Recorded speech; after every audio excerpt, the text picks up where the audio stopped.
After the Bloodbath, the start of a new 2-year plan for DC Comics. It looks like there's a new 2-year plan for DC Comics. It sounds aggressive. They're getting rid of about a third of the existing employees. They may get rid of another third as time goes on. This article comes from Bleeding Cool. It goes into some of the details. We're going to go over it. First, subscribe to the channel. Thank you so much for doing that. And click the bell for notifications so you don't miss out on these updates. And you can also support me by going to collegeofthedead.com and checking out my full-color graphic novel Zombie Apocalypse comic book series. And sign up at epicmermaids.com so you can be notified when the Mermaids launches. It's a full-color Epic Mermaid fantasy. It's like Game of Thrones with mermaids. Back to the article. All right, coincidentally, today happens to be the birthday of Chief Creative Officer Jim Lee of DC Comics. He is no longer the publisher. Now he's the Chief Creative Officer, which is great. Yesterday he was the publisher of DC Comics, but today he's the Chief Creative Officer. His present seems to be that he still has a job, which is a pretty good present. Yesterday, while working from home, a number of major DC Comics editorial figures were informed they're being made redundant, let go, along with 800 Warner Brothers staffers. Just to have a perspective, Warner Media, which controls and owns Warner Brothers and DC Comics and, oh my gosh, a whole bunch of things, which is also owned by AT&T, but the Warner Brothers Media Division, run by Jason Kilar, has 25,000 employees. So cutting out 800 of them is a lot of them as part of a major downsizing. And I've been covering this. Bleeding Cool's been covering this. I've been using multiple sources from Deadline, Hollywood Reporter. Bleeding Cool has had some pretty good updates. Comics Beat has had some pretty good updates. And it's interesting to see what's going on. So definitely be sure to check out some of the prior videos. Initial reports that Jim Lee was being transitioned out of DC Comics have, however, been scotched by well-placed sources early this morning, but it seems he's no longer publisher per se, but Chief Creative Officer overseeing all aspects of DC, including publishing, executive editor of global publishing and initiatives and digital strategy, Marie Javins, and executive editor DC Children's Young Adult, Michelle Wells, will be taking the publishing role, reporting to Jim Lee as Chief Creative Officer, and Lee will report to Warner Brothers President of Global Brands, Franchises, and Experiences, Pamela Lifford. Reportedly, Javins and Wells are very different people with different priorities, so it's likely that DC will divide amongst the two. They're also told that these roles are interim, while Warner Brothers makes further decisions. They have to digest their changes. Very normal. Nancy Spears, Vice President of Sales, is also being elevated at the company, along with Michelle and Marie. Good for her. There are also reports that a specific person with experience in esports, and I've heard this from other places as well, is being recruited for a general manager style role to replace the editor-in-chief and other senior editorial roles. Those names of staffers leaving DC include Bob Harris, Mark Doyle, Bobby Chase, Andy Corey, Brian Cunningham, Hank Canales, Eddie Choi, Sandy Resnick, and Sarah Haskell. Director of Publicity, Michelle Schelling, VP of Marketing and Creative Services, Jonah Whelan, VP of Marketing and Creative Services, and Vice President of Comic Book Specialty Newsstand Sales, Jim Sokolsky, former victim of similar events at Marvel. Yeah, he was kicked out of Marvel as well in 2011. None of these departures have been confirmed. It's also possible that other individual solutions may be figured out, like with Jim Lee. In other words, they can interview for a new job with the company. But this vice president of comics store sales, essentially, and newsstand sales does not look like a position that they really care to maintain at the new DC, because they're not focused on comic book stores. They've always been focused on direct to consumer. It's no coincidence that they made a deal with DCBS and Midtown Comics, the two biggest comic book mail order retailers that sell all DC's books and everyone else's books at a huge discount of 30 to 40% off cover price. That's no coincidence. No coincidence. Bleeding Cool has been criticized by some for using the word bloodbath in reporting, but repeatedly it's the word that DC Comics employee after employee has been using. And yes, Heidi McDonald in The Beat and this other person, Asher Elbein, through their Twitter, are also calling it a bloodbath. So yeah, it is a bloodbath. They can pretend it's not a big deal. It's just a restructuring. It's a massive cut. It's a cut that is as deep as it could possibly be, while still having some semblance of an organization. They didn't fire everyone, but a third is a huge amount of, whether it's a small company or a big company, doesn't matter. That's a huge, huge number of people to be leaving. With so many staff leaving the company, around a third that's estimated so far, the continual production of comic books is likely to take a hit. They're obviously going to produce less comic books. But the graphic novel line, which has become more valuable to DC, is so far in advance of production that no one would notice until well into 2021. So they have lots of graphic novels in the pipeline already. Because they also hear what's described as a 2-year plan for DC Comics, which will see DC Comics move to mass market production through Walmart, the licensing of titles, with editors moving to a brand manager and approval role of the content, alongside a move from DC to digital serialization and original graphic novels. So, this is what Ethan Van Sciver was talking about, is that DC is looking to really license out their periodicals. And it sounds like that's probably the plan for the company, and that editors are going to oversee the execution of the licenses to make sure that the books are what corporate wants them to be. Content, that's obviously not definite, but that sounds like roughly what the plan is. Content will still be provided to the direct market, but it will no longer be a priority. Yeah, the direct market is not at all a priority, like not whatsoever for DC Comics. Or they never would have done what they did with Diamond, really. It is also notable that the collected editions department at DC has seen a considerable winnowing, cutting back, also as much as DC Direct. Wow. So DC Direct is this other division where they're making collectibles and statues and specialty toys and whatever, and they're not doing that. So they're cutting back in their collected editions as well. Print collections of currently serialized work will take a lot less work to produce than the remastering, archiving, and retrieval of classic work in new and appealing formats. So this collected editions where they're doing these high-end specialty whatever, they're not going to be doing that. Probably license it to IDW. They also have heard that Steve Geppi may be trying to get what's left of DC Comics back to Diamond. There are other reports that distribution of print comics may go completely in-house, and that UCS and Lunar was just the start as a trial run. Either way, Bleeding Cool made the comparison to the DC implosion of 1978. It almost saw the publisher's first comic book, Detective Comics, canceled. That was where the DC implosion of 1978 was a nickname given to the DC, when DC cut back 40% of their output, obviously due to low sales in 1978, which was a reference to DC's explosion where they launched a ton of titles. And here you go, major cutbacks. This time it's the Bat books that are safest, but everything else could be up for grabs.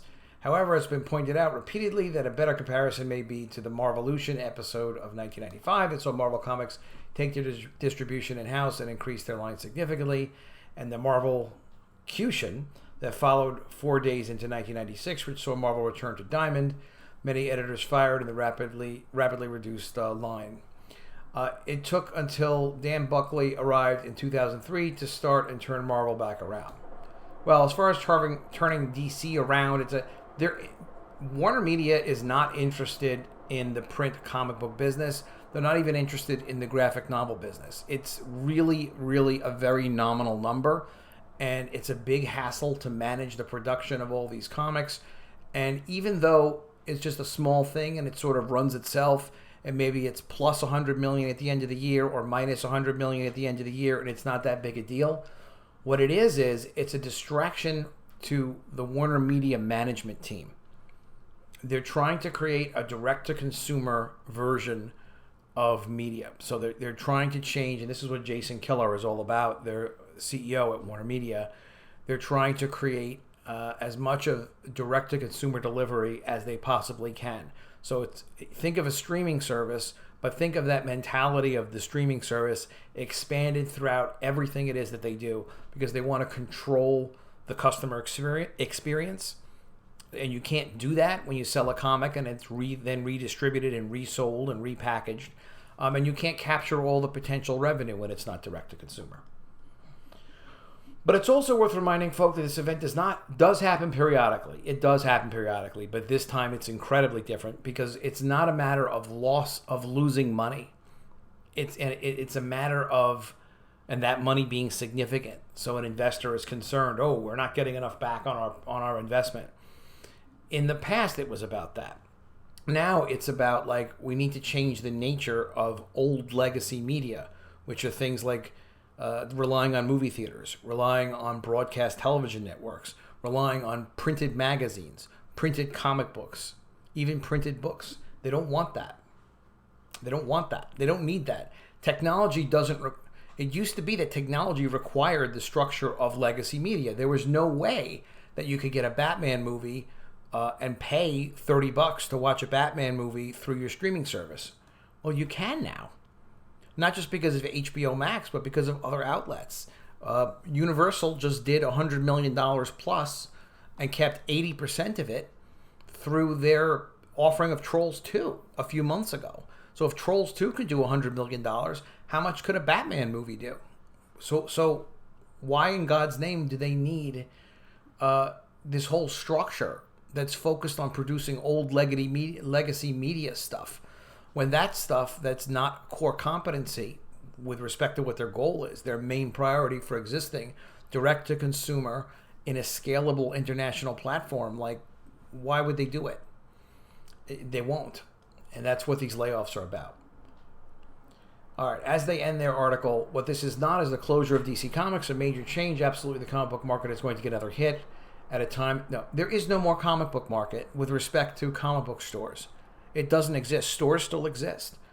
But where they don't even have a look, they're laying off the vice president and getting rid of the position of this guy, Jim Sokolsky, who was head of comic book and specialty newsstand sales to comic book stores and newsstands. Well, they don't care about that anymore. So this is not like any other change that's ever been done before. When have you ever heard that the editor-in-chief, the publisher, the general manager of the unit that comprises DC Comics was going to be run by an esports executive?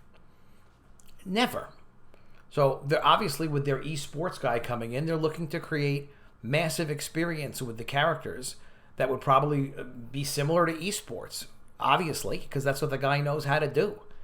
So all this other stuff that's not core, even licensing out comics, licensing out toys, statues, it's all part of licensing. You know, they want people thinking about taking their characters and creating an esports style empire of events, of people playing more online video games, of monetizing that revenue. They want all the people who are playing esports to move over to playing a DC-based esports through streaming services, through individual product offerings, through different specific events. They want to own all that. And they've got a great library to do it. If they get the right management in there and they have the funding to do anything they want like this, they can do it. It'll be a huge financial success. Here's another follow-up article that came out just after. DC Comics collections, exclusives, MAD, and assistant editorial changes. And all this is very much in flux kind of stuff. All right, so more details are this. Yeah, DC Direct is going to be DC no more. They're not going to do their collected editions department.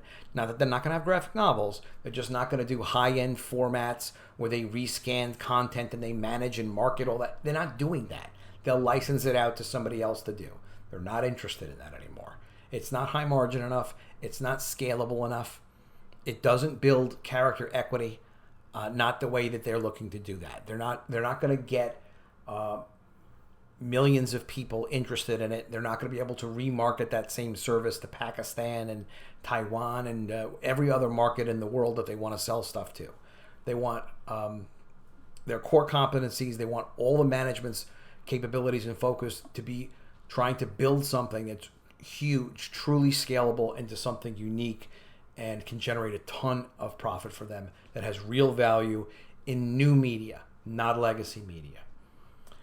They're also told that all exclusive creator contracts that cover Dan Abbott, Tom King, and Brian Bendis are being reviewed. Yeah, being reviewed means they're going to get rid of them. They don't need these exclusive contracts. They don't need these creators.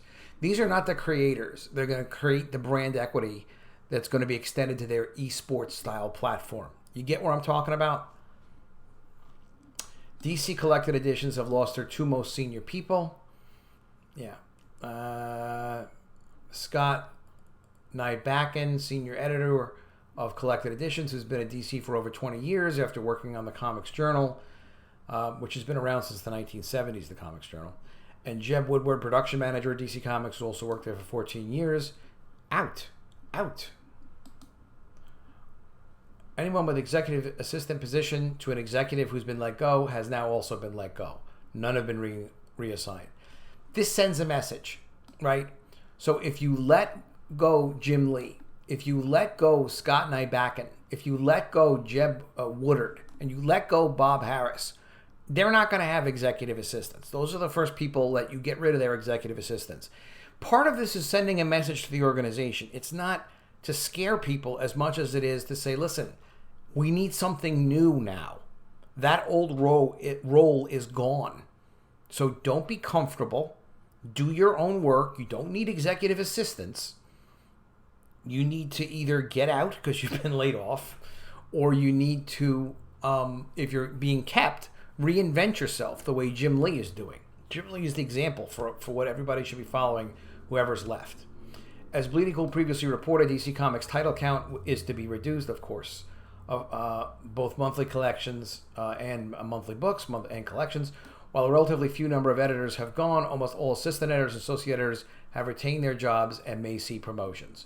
They're going to pick through those people and be like, who's actually good out of these 10 people? This person and that person? Fine. All 8 of the others get the F out, throwing you out.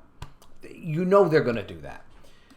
Those editors still in jobs will now have to edit their collections of the monthly books they already work on rather than use the collected editions department. Oh my God, editors are going to have to edit collections. Yes. Archival projects seen as more labor-intensive will be reduced or licensed out to the likes of Scott Dubnier. Yeah, at IDW, exactly what I was saying. I'm also told that Albert Ching, formerly of CBR Newsarama and specialist marketing services at DC Comics for the last couple of years, will now be in charge of marketing. Okay. They're giving him a chance because they like him, and everybody says nice stuff about Albert. That's how this stuff works. Whoever it is might want to talk to the retailers about what's going on sooner than later. No, they don't care about the retailers. Bleeding Cool, they're going to get it eventually. It's not that they don't appreciate the retailers. It's that the people that own the company don't appreciate the retailers. So, in spirit, yes, thank God for comic book stores. And I personally love comic book stores. I love going there. It's a lot of fun. Brings me back to when I was a kid. It's what got me really passionate about comic books. I was 12 years old. No. DC Comics doesn't care about them. They care about an esports style platform with heavy engagement that's heavily scalable, that can be really profitable on a subscription basis, like something like a Hulu, like a streaming service type of thing, plus all the licensing they can generate out of it, plus live events like they do in esports that could also generate a ton of profit. Okay, make sure you leave your comments below about what you think is going on at DC. Tell me if you think I'm on target or off target. Tell me if you've heard anything that I've missed or anything else you want me to check out. Definitely suggest stuff. Also, you can support me at collegeofthedead.com. This book ships immediately. College of the Dead Graduation Day. It's 48 pages, full color. It's part 2 of an ongoing series of the zombie apocalypse taking place on a college campus. Also, sign up at epicmermaids.com so I can notify you when the Mermaids launches. It's going to be launching very soon. I promise you that. All right, epicmermaids.com. Just sign up to the free email list. All right, I will see you again soon with another video. And if I don't see you, I will miss you.